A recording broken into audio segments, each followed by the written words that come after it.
حكم بن نافع قال أخبرنا شعيب عن الزهري قال أخبرني عبيد الله بن عبد الله بن عتبة بن مسعود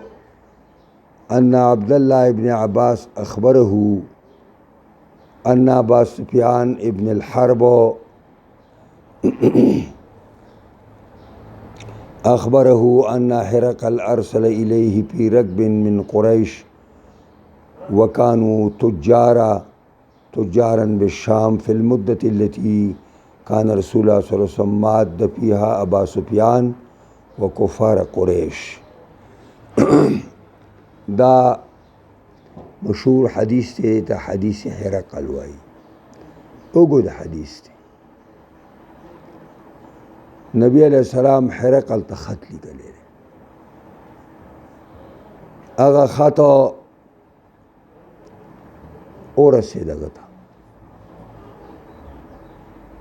نو آغا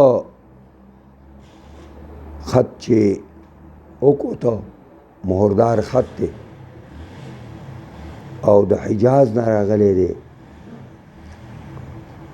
نو ویل چې چېرته وګورئ د حجاز څوک تاجران او خلق خو په دې ځای کې نشته ایلیا کې په دې بیت المقدس کې تاسو وګورئ نو چا ورته ویل چې یو وفد راغلی دی وفد د ابو سفیان په قیادت کې راغلی نو ابو سفیان ته د هغه استازی راورسېد د بادشاه چې تا ستا دلته کوم ملګري دي دا ماته حاضر شئ نو هغه راغلو یو ځای کې کېنولو بیا ورته هرقل ویل چې رادنې کوي اوس او هرقل سره خپل وزیران او کابینه ټول ناست او د ابو سفیان زوی د حرب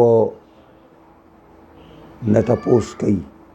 کم سړی ورته په نسب کې ډېر نږدې دی د ویل زه ورته نږدې یم نو ویل ته به بس زه به تا نه تپوس کوم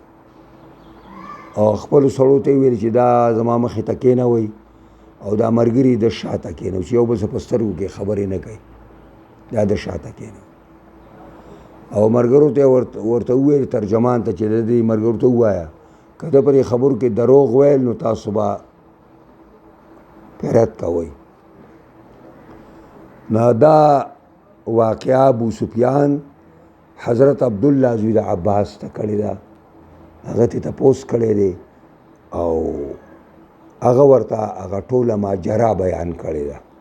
نو دا به اوس تاسو له په دې حدیث کې راشي چې عبید الله زوی د عبدالله زوی د عتبه زوی د ابن مسعود د عبدالله زوی د عباس په حواله خبره کوي چې اخبره د عبدالله دله خبر ورکړی و چې ان ابا سفیان ابن حرب اخبره چې ابو سفیان زوی د حرب دله خبر ورکړی و چې ان هرقل ارسل الیه فی رکب من قریش دا ابو سفیان ورته وایي چې هرقل جواب راولېږه دته یې ماته په یو سورو کې د قریشو رکب سوارو ته ویلې کېږي قافلې ته ویلې کېږي پوخانو باندې سواره وکانو تجارا بالشام او د ابو سفیان او د ملګري تاجران په شام کې یعنې تجارت لپاره راغلي وو ځکه چې قرآن وایي که نه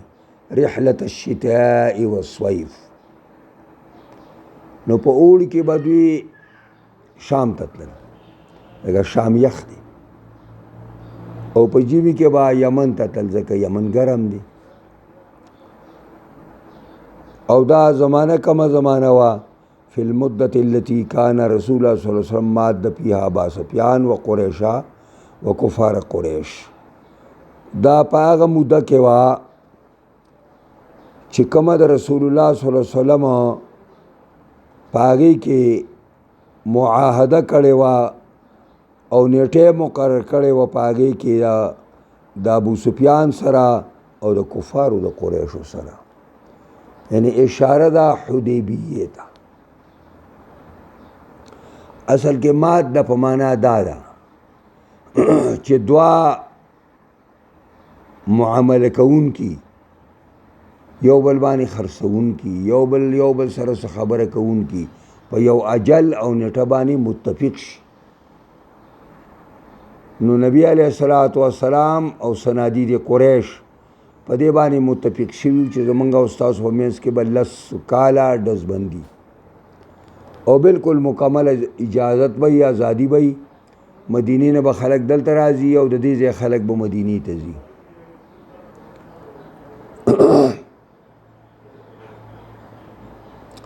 فاتوه نو دا ابو سفیان او د مرګري رالل دی هرقل ته وهم بالإیلیا او دا هرقل او د مرګري دوی په ایلیا کې دا ایلیا دا د بیت المقدس بل نوم دی یعنی بیت المقدس. فدعاهم فی مجلسه راو غختل دی هرقل ابو سفیان او دغه مرګري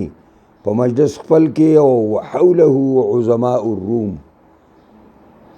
د دې هرقل نه چاپیرا غټ خلق د روم ناستو کم چې دا ډېر غټایټ دي او کبرا دي دا ناستو. ثم دعاهم دا یو ځلې مخکې یو ځای ته راوغوښتل نږدې غوندې کېنول. ثم دعاهم بیا یې راوغوښتل خپل مخې ته راوستل. ودعا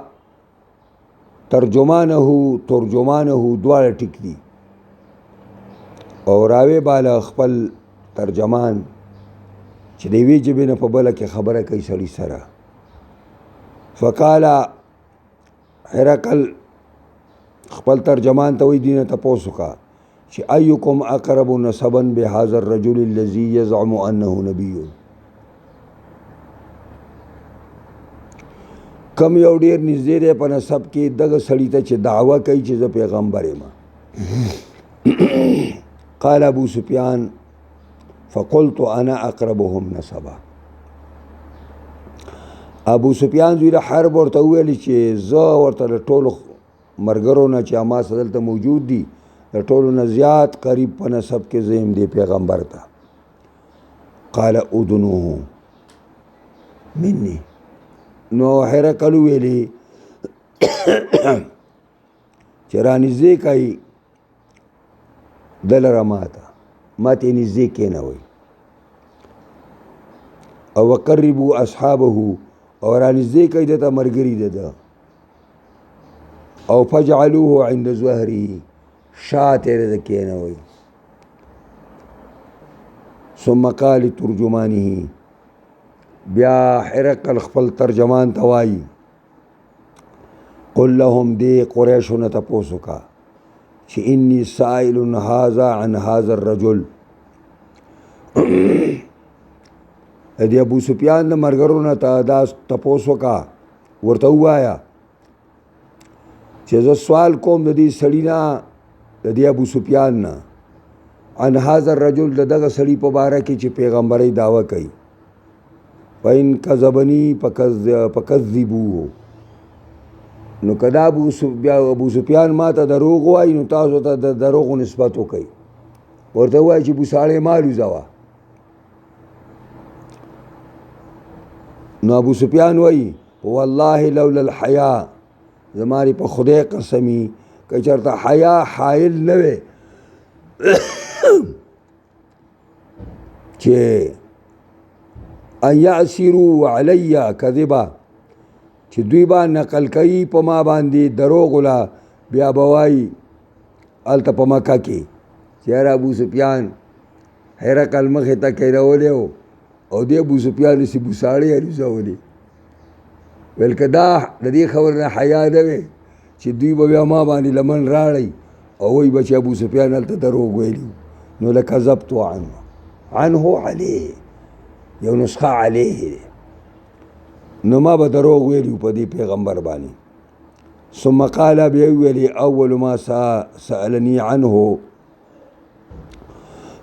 لومبی هغه چې زمانه تپوس وکړه ان قال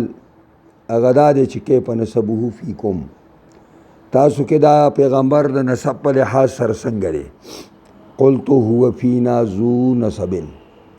وای ما ورته چې من کې خاوند ډېر لوی نسب دی اعلی نسب قال فهل قال هذا الرجل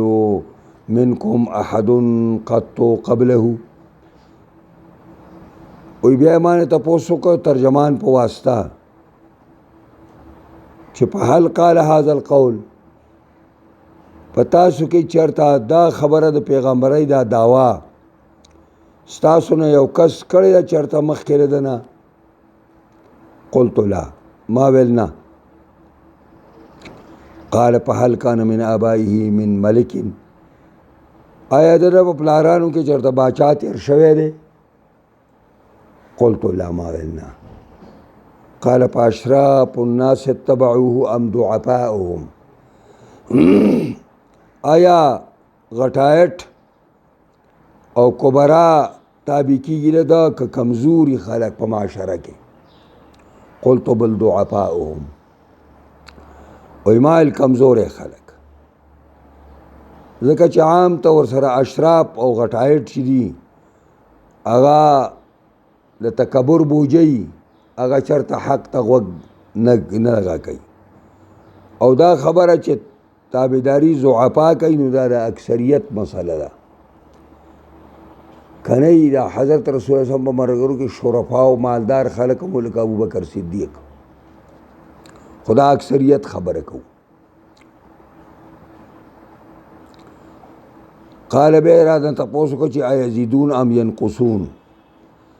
دا مرګري د پیغمبر ډیریږي که کمیږي قلت بل یزيدون ابو سفیان ما ورته ډیریږي قال فهل يرتد احد منهم سخلة لدينه بعد ان يدخل فيه قلت لا بیا مې تاسو کو چې آیا واپس شوه دی یو تند دی مرګرو دنا د وجه د بدو ګڼلو د دین د دنا چرادا بعد غدا چې کوم دی بعد ان يدخل فيه پس یعنی چې دین کې را دن شوه دی نو دا یو کس پکې چرته پیدا شوه دی چې هغه دا دین بد ګڼلې دی او د دې دین نه واپس تللی دی قلت لا مالنا قال فهل كنتم تتهمونه بالكذب قبل ان يقول ما قال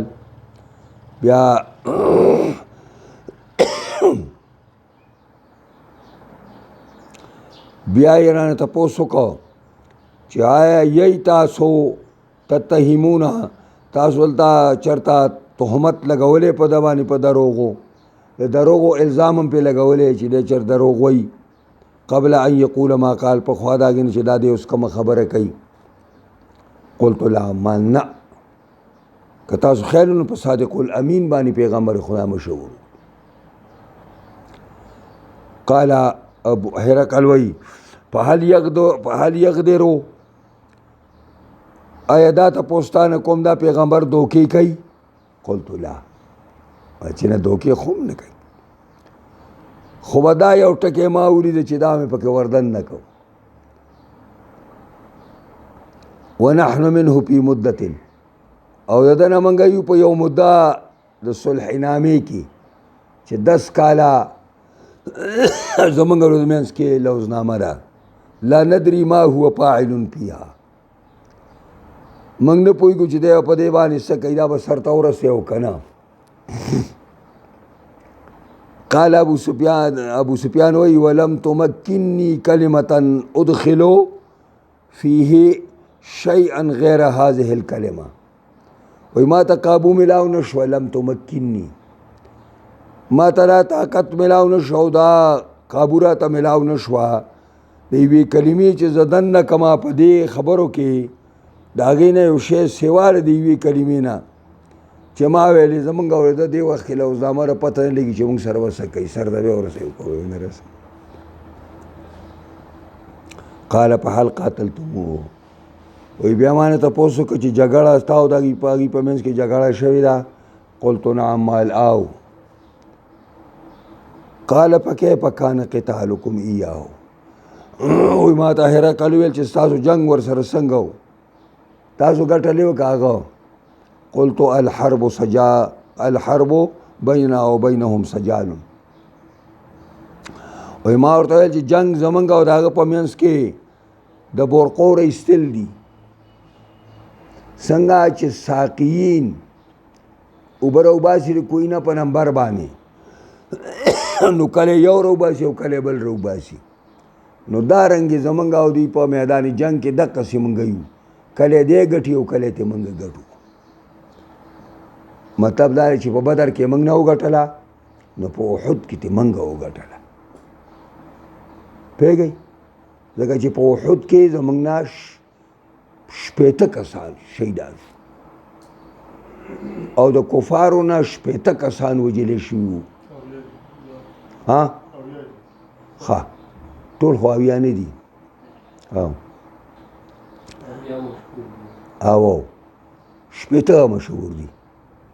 مشهور شپېته دي یو روایت پکې بدغمي نو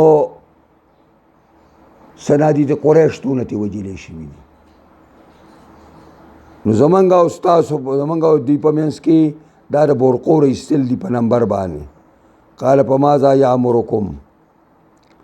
وی بیا هرقل تپوس وکړ تاسو ته حکم د څه شي کوي قلت یقول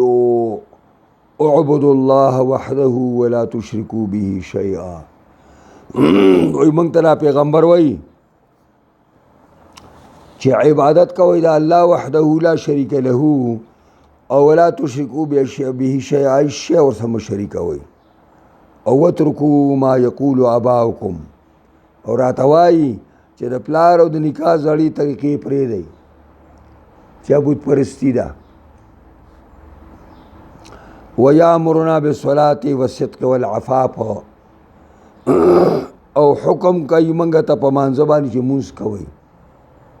او وصدا والصدق او موږ ته حکم کوي د رښتیا ویلو چې رښتیا وایي والعفاف او دارنګې موږ ته حکم کوي د پاک دامنۍ چې پاک دامني کوئ زناکاری مه کوئ شراب نوشي مه کوئ فحاشي او عریاني مه کوئ وصله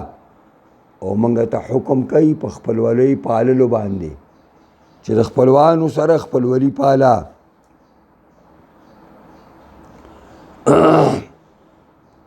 فقال ترجمانه نو اویلی هرقل خپل ترجمان ته چې قل له دی ابو سفیان ته ووایه سألتک عن نسبه ما تا نه تپوس وکړه د نسب د دې پیغمبر نو په ذکرت انه فیکم ذو نسب تا ماله جواب راکړه چې دا په تاسو کې د لوی نسب خاوند دی نو یاد ساته وکذلک الرسل تبعث فی نسب قومها دقسې پیغمبران را لېږلې کېږي په لوی نسب د خپل قوم وسألتک هل قال احد منکم هذا القول ابو سفیان تا نه ما تپوس وکړ چې آیا یو تن په تاسو کې دا خبره د نه مخکې کړې ده نو په ذکر ته تا ذکر کړه چې الله نه نو قلت زه تا ته ویم لو کان احد که چېرته وی په تاسو کې یو تن قال هذا القول چې دا خبره کړې وې قبله مخکې د نه نو لقلت ما به ویلي چې رجل یعتصي بقول قیل قبلهم دا یو سړی دی اقتدا کوي په وینا باندې داسې وینا چې شوې ده د نه مخکې دا چونکې ستاسو په قوم کې مخکې پخوا یو سړي دعوه کړی دی اوس د هغې تقلید کوي او خو ته وی نه ده شوې وسألتک هل کان من آبائه من ملک تا نه ما تپوس وکړو او ابو سفیان چې د په پلارانو کې چېرته باچا تېر شوی په ذکر ته الله نو تا ما ته ذکر که چې نه دی نو په قلتو زه ویم لو کان من آبائهم من ملک ما دا خبره دې لپاره وکړه که چېرته وی په پلارانو د دې کې باچا تېر شوی نو قلتو ما به ویلې چې رجل یطلب ملک ابیه دا یو سړی دی طلبوي حکومت د خپل پلار وسألتک هل کنتم تتهمون بالکذب ما تا نه تپوس وکړو چې آیا تاسو دې بدناموئ په دروغو باندې الزام پې لګوئ قبل ان یقول ما قال پخوا د هغې نه چې دا ده څه وویلي نو په ذکر ته تا ذکر کا ابو سفیان چې الله نه موږ په دروغ باندې چارته دی نه دی دا کړی دروغ نه وي نو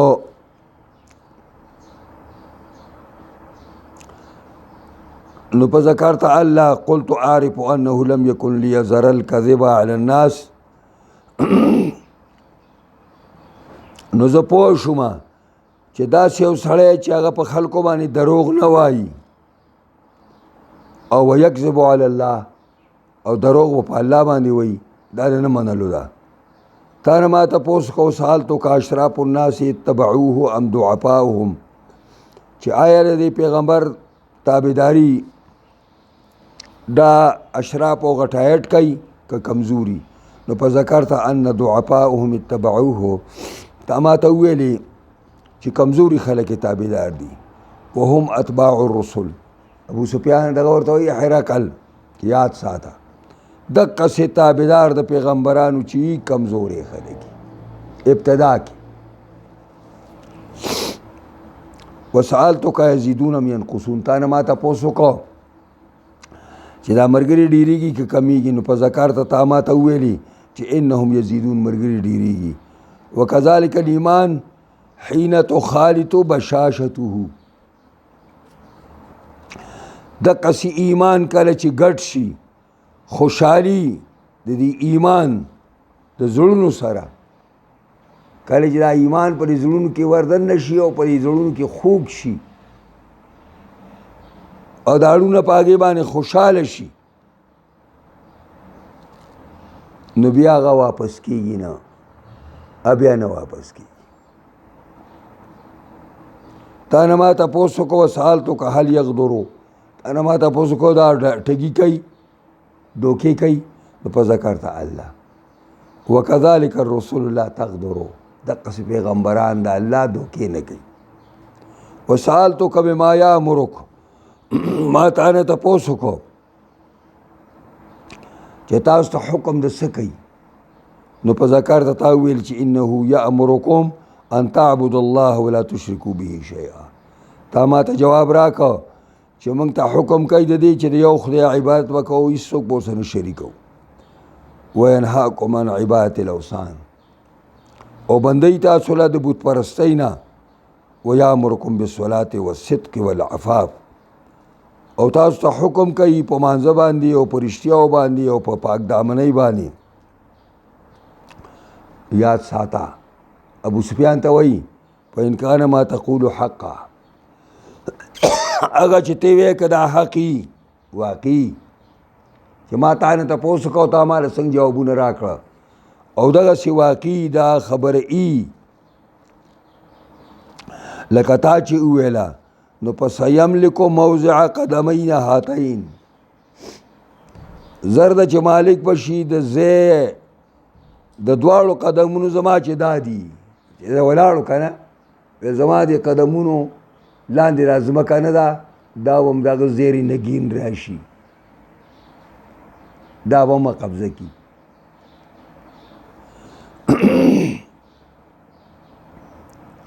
وقد كنت اعلم انه خارج او هرقل راته ویلي چې زه اومه په دې پوهېدمه چې دا پیغمبر راوتونکی دی یعنې د پیغمبر آخر زمان په باره کې زما اوچته مطالعه وه اوچت علم و چې دی را روان دی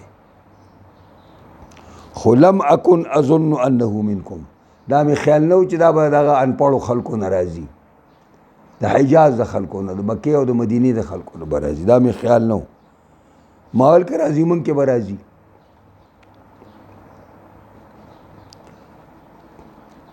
فلو انی اعلمو که زه په دې خبره باندې پوهېدی چې انی اخلص الیه زه به اورسمه ده ته که زما دا یقین حاصل شي چې زه به دې پیغمبر ته اورسم او په دې لار کې به ما خلک بېغمه نه کي نو لتجشا څنګه دی لتجشمتو لقاءه نو ما به تکلیف برداشت کړی وی د ملاقات ده پوره تکلیف او زه به د ملاقات له تللی وی او لو كنت عنده هرقل وایي که زه د دې پیغمبر په خوا کې وی نو لغسلت عن قدمیه ما به د خپې په خپلې وینځلې ما به له خپې وینځلې دا خو د دې هرقل د دې علم ته سړی حیران شي چې دې سړي ته څونه معلومات نو دا خو دغه علم نجوم او دغه علم ډېر لوی ماهر سړی دی او یو ماهر سړی د بل دوست دی هغه هم په دې کې ډېر ماهر دی سبانې حساب کې به هغه راشي دا خبره به هم کوو نن پرې ځای باندې بس دی ثم دعا بکتاب رسول الله صلی الله علیه وسلم دا ټولې خبرې وشي نو اوس د نبي علیه السلام خط اوري